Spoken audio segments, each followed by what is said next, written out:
that's played now. I mean, I respect the players. You know, we had our run, and this is their time, and this is how they like to play their game, and it's like they like to be coached this way.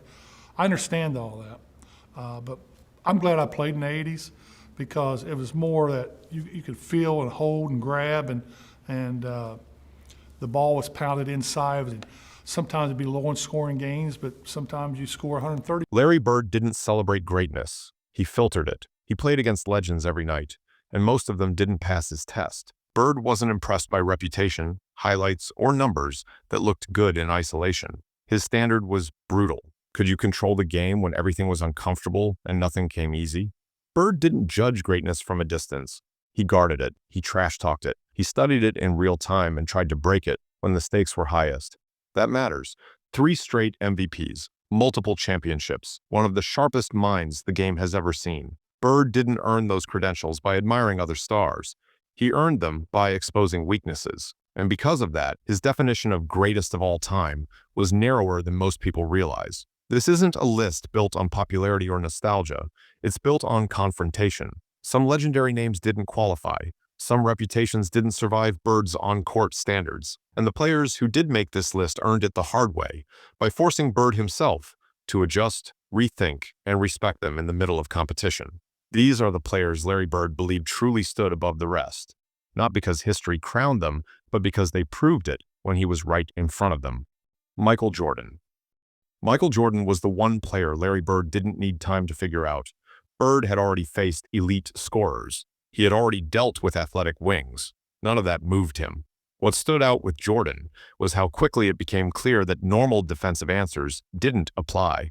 That understanding arrived in the 1986 playoffs. Jordan scored 63 points against Boston in a game where the Celtics played disciplined, physical, playoff-level defense.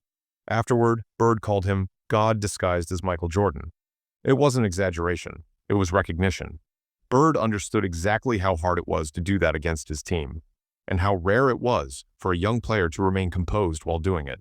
What impressed Bird wasn't just scoring, it was how Jordan handled resistance. Boston hit him, forced him into traffic, changed coverages. Jordan didn't rush possessions or chase shots. He adjusted angles, accepted contact, and kept attacking without losing control of the game. Bird respected that because it showed Jordan wasn't surviving possessions, he was solving them. As Jordan matured, Bird saw something even more important. Jordan didn't stay a scorer searching for openings. He became a player who dictated where defenses were allowed to stand. He learned when to draw help and when to punish it. He committed to defensive pressure. He accepted system constraints without losing authority. In Bird's eyes, that shift separated great players from all-time ones. Pressure didn't simplify Jordan's game, it clarified it. Late in games, Jordan didn't hunt moments. He took responsibility for outcomes. Misses didn't change his approach. Defensive lapses didn't get externalized. When games tightened, Jordan became more precise, not more emotional. Bird valued that because it mirrored his own belief.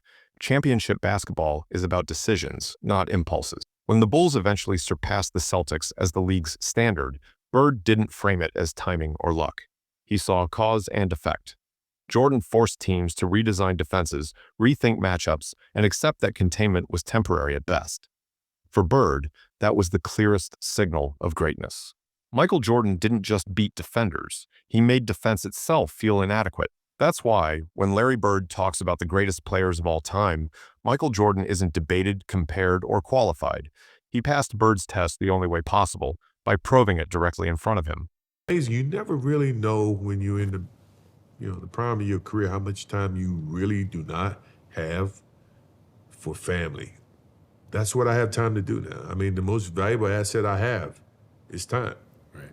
So that's probably why you don't see enough of me, because that time I'm trying to spend with family members and things that I've been missing out on for such a long time. Magic Johnson. Magic Johnson earned Larry Bird's respect in a completely different way than Michael Jordan. Not through relentless scoring pressure, but through control of the entire game. Bird didn't just compete against Magic. He measured himself against him. From the moment Magic entered the league in 1979, Bird recognized that he wasn't dealing with a typical star guard. Magic didn't hunt shots. He didn't force dominance. Instead, he dictated pace, spacing, and emotional tone, often without ever needing to look aggressive. For Bird, that was unsettling in the best way. What stood out immediately was Magic's command. At 6 feet 9 inches, Magic saw over defenses and made decisions before rotations could settle. Bird valued that because it mirrored his own approach. Neither player relied on speed to win possessions. They relied on anticipation. Magic knew where the ball needed to go before defenders knew they were in trouble. Bird respected that because it made preparation harder. You couldn't scheme against instinct. Their rivalry became the league's defining contrast. Bird represented precision and structure. Magic represented flow and improvisation. But Bird never saw Magic as chaotic. He saw him as disciplined in disguise. Showtime looked loose, but it was organized around timing, trust, and read-based decisions. Bird understood that immediately, which is why he never dismissed Magic's style as flashy. The finals battles in 1984, 1985, and 1987 cemented that respect. Magic didn't overwhelm Boston with scoring. He overwhelmed them with pressure points. He pushed tempo when Boston needed control. He slowed games when they needed rhythm. He forced Bird's Celtics to defend more ground than they wanted to, mentally and physically. Bird respected players who could bend elite teams without brute force. Magic did it repeatedly. There was also something Bird valued deeply: Magic's responsibility. Magic didn't shrink from leadership. He took accountability for direction, not just outcome. When the Lakers needed calm, he provided it. When they needed urgency, he accelerated. Bird respected that balance because it's rare for a player to manage teammates and opponents simultaneously without losing EDGE. Importantly, Bird never framed Magic as a product of system alone. He understood that the Lakers worked because Magic made them work. His passing created confidence. His optimism kept teams aligned. His adaptability allowed stars and role players to coexist. Bird believed that kind of leadership couldn't be taught. It had to be instinctive. That's why, even across years of rivalry, Bird's respect never wavered. Magic wasn't someone Bird tried to outscore. He was someone Bird tried to outthink. To Larry Bird, Magic Johnson wasn't just a rival or a champion. He was proof that basketball greatness could look joyful on the surface and still be ruthlessly effective underneath. That combination earned Bird's highest regard. Michael Jordan and I are friends, and I call him all the time because I like his brand Jordan sneakers and his clothes. Bill Russell. Bill Russell earned Larry Bird's respect long before Bird ever stepped onto an NBA floor, and it had nothing to do with scoring.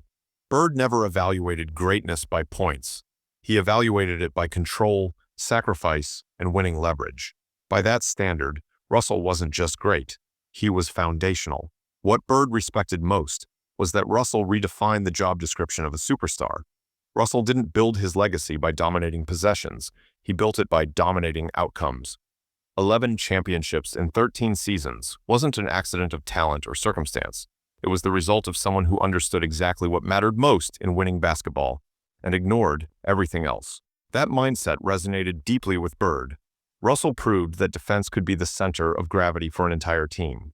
He controlled the paint, erased mistakes, and ended possessions before they became problems.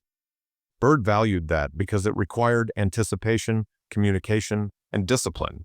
The same traits Bird relied on as a forward who wasn't the fastest or strongest on the floor. What separated Russell in Bird's eyes was restraint. Russell didn't chase numbers because he didn't need them. He rebounded, protected the rim, and initiated offense with outlet passes that turned defense into advantage. Bird believed that level of self-awareness was rarer than raw skill. It meant Russell understood the game as a system, not a showcase. Bird also respected Russell's authority without ego.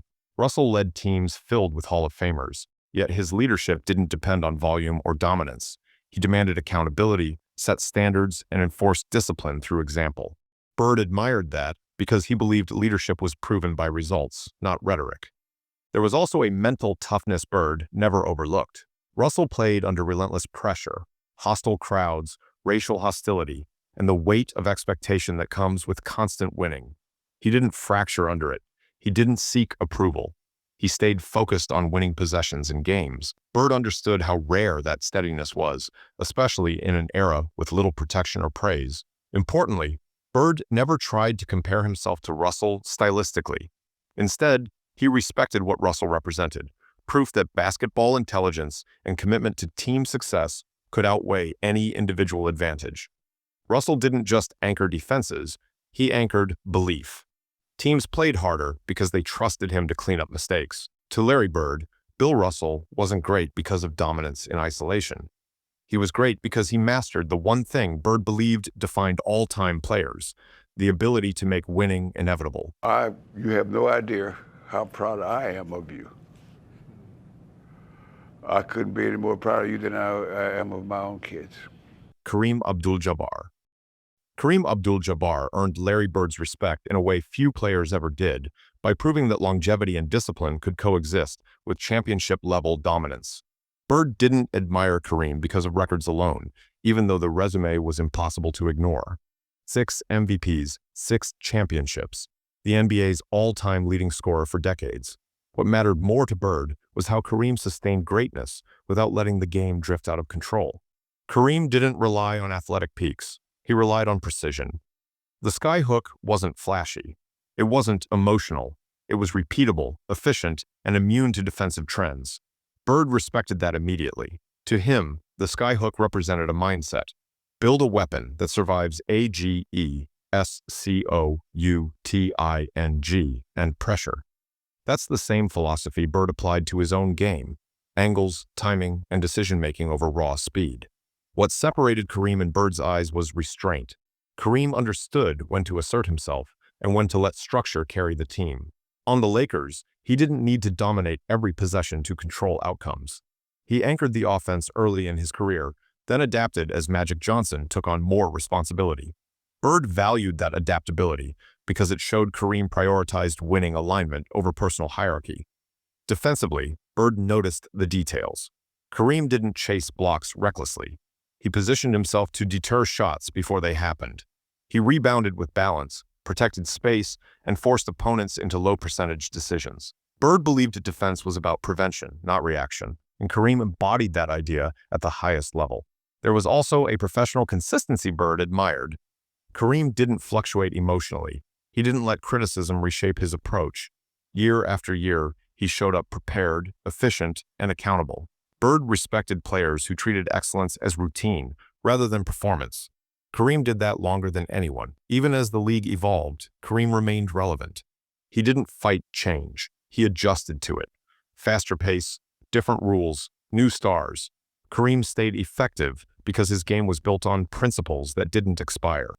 Bird believed that kind of durability was proof of true basketball understanding.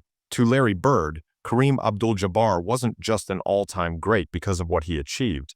He was an all-time great because he never compromised structure to achieve it. That balance, dominance without excess, is why Kareem earned Bird's deepest respect. Another memory I have of Bill Walton was when we were in Indianapolis going to the finals in 2006 to see the Bruins play Florida. Bruins got smashed. Julius Erving. Julius Erving earned Larry Bird's respect by proving that style and substance didn't have to compete with each other. Bird was skeptical of flash for flash's sake. He valued efficiency, discipline, and control. So when Dr. J entered the national spotlight with soaring dunks and aerial finishes, Bird paid attention, not to the highlights, but to whether the game underneath them actually held up. It did. What Bird recognized quickly was that Irving's creativity wasn't reckless. It was purposeful. Every move, every glide to the rim, every mid-air adjustment served a basketball function. Dr. J wasn't improvising to entertain. He was improvising to solve defenses that hadn't seen those angles before. That distinction mattered. Irving bridged eras. He dominated in the ABA, then seamlessly transitioned to the NBA without losing effectiveness. Bird respected that because it showed adaptability, not dependency on a specific system or rule set. When competition intensified, Irving didn't fade. He refined. Bird also valued how Irving carried responsibility.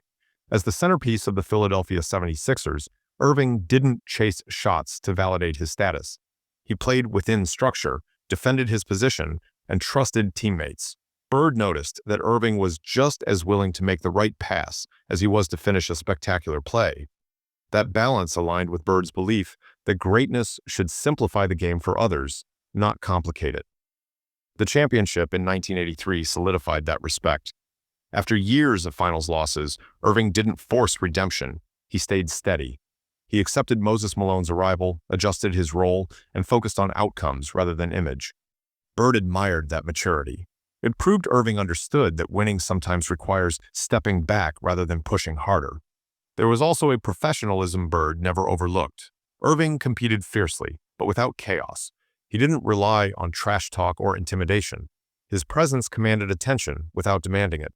Bird respected players who let preparation and execution speak louder than personality, and Irving fit that standard. Importantly, Bird never dismissed Irving as a highlight player. He saw him as a two-way wing before the league had language for it, someone who could score in transition, operate in half-court sets, defend multiple positions, and handle postseason pressure without changing temperament. To Larry Bird, Julius Irving represented a rare combination: innovation without ego, creativity without carelessness, and star power that didn't distort team basketball. That balance is why Irving belongs on this list, not just as an icon, but as a player whose game met Bird's standard where it mattered most. I feel great, man. I feel great. Every time I'm around my big three brethren, it's a good feeling.